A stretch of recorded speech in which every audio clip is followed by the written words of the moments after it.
전 세계가 주목하고 있는 엔비디아 실적 발표 날이 밝았죠. 시장에는 기대와 불안이 공존하면서 간밤 투자자들은 대기 모드에 들어갔었는데요. 조금 전 나온 결과를 한마디로 얘기하면 전교 1등이 또 전교 1등 했습니다. 이번 어닝 서프라이즈로 그동안 이어져 왔던 AI 버블 논쟁이 잠잠해질지 지켜봐야겠습니다. 그럼 우선 마감 사항부터 보면 다우지수는 오늘 0.1% 소폭 올랐고요. S&P 500 지수와 나스닥 지수도 각각 0.38%, 0.59% 오름세 나타냈습니다. 빅테크 기업들은 대체로 하락세에서 벗어나는 흐름을 보였습니다. 엔비디아는 미국 정부가 휴메인에 처음으로 엔비디아의 첨단 GPU 판매를 승인할 것이라는 개별 호재가 나왔고 또 실적이 잘 나올 것이라는 기대감 속에 전기장에서 3% 가까이 올랐는데요. 호실적에 베팅하신 분들 안도의 한숨 내쉴 것 같습니다. 조금 전 나온 실적 바로 짚어보면 매출은 570억 1천만 달러를 기록하면서 시장 예상치뿐만 아니라 위스퍼링 넘버였던 563억 달러도 뛰어넘겼고요. 주당 순이익도 1.3달러로 나오면서 컨센서스보다 잘 나왔습니다. 뿐만 아니라 다음 분기 매출도 650억 달러 정도로 전망하면서 앞으로도 AI 수요가 강력할 것이라는 점을 시사했는데요.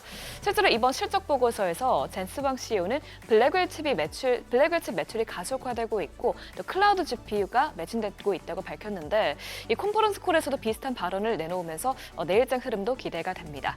이 같은 실적이 현재 엔비디아 주가는 시간외 거래에서 5% 넘게 오르고 있고요. 또 AI 관련주들도 대부분 강세 보이고 있습니다.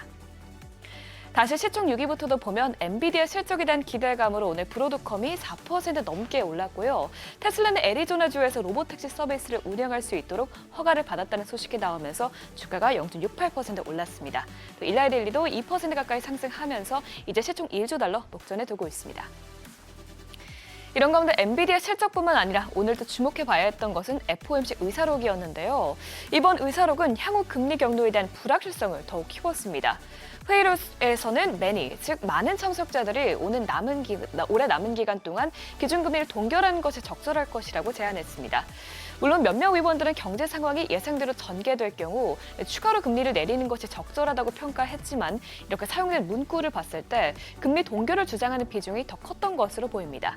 이번 의사록이 나온 이후 금리 선물 시장에서 12월 동결 가능성은 49%대에서 68%대까지 급증했습니다. 그만큼 미국 경제가 특별히 악화하지 않는 이상 12월에는 금리가 동결될 가능성이 현재 높은 것으로 보이는데요. 아직까지 미국 경제는 잘 버티고 있긴 합니다. 특히 오늘 나온 미국의 무역 적자 지표를 보면 지난 8월 미국의 무역 적자 규모는 596억 달러를 기록하면서 한 달 전보다 24% 가까이 축소됐습니다. 물론 미국 기업들이 관세 부과 전에 수입을 늘린 후 다시 이게 급격하게 줄은 것이기 때문에 구조적으로 미국 경제가 개선됐다고 보긴 어렵지만 그래도 이번 개선은 경제의 단기적인 순풍으로 작용할 수 있는데요. 이를 반영하면서 애틀랜타 연은에서 발표하는 4분기 GDP 전망치는 4%에서 4.2%로 상승했습니다. 달러는 3주 만에 100선을 다시 돌파했습니다. 12월 금리 인하 가능성이 축소된 데 이어서 엔화가 약세를 보이고 있는 것도 달러를 밀어 올리고 있는데요. 일본이 대규모 경기 부양책을 내놓을 것으로 알려지면서 엔화가 156엔대까지 떨어지자 달러 인덱스는 상승 마감했습니다. 하락세를 보이던 국채금리는 FOMC 의사록이 나온 이후에 일제히 상승세로 전환했습니다.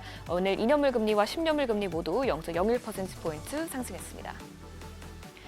국제유가는 미국이 러시아와 우크라이나 전쟁을 끝낼 수 있는 방법을 모색 중이라는 소식이 약세 보였습니다. 간밤 WTI와 브렌트유는 모두 2% 넘게 내렸고요. 또 금은 금리 불확실성에 대한 경계감에 최근 계속해서 보합권에서 거래되고 있습니다. 오늘도 금선물 0.25% 소폭 오르면서 온스당 4,076달러에서 거래를 마쳤습니다. 다만 비트코인은 조정이 가속화되고 있긴 합니다. 비트코인은 유동성 환경을 가장 잘 반영하는 지표이기 때문인데요.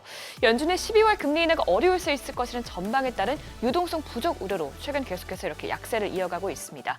또 비트코인 ETF 시장에서 매도세가 거세지고 있는 것도 가격 하단을 계속 낮추고 있는데 오늘도 블랙록의 현물 비트코인 ETF에서 지난해 상장 이후 최대 규모의 자금이 순유출된 것으로 알려졌습니다. 이에 따라 현재 비트코인은 코인베이스에서 9만 달러대에서 거래가 되고 있고요. 업비트에서 원화로는 1억 3,400만 원대에서 거래되고 있습니다. 지금까지 굿모닝 마켓이었습니다.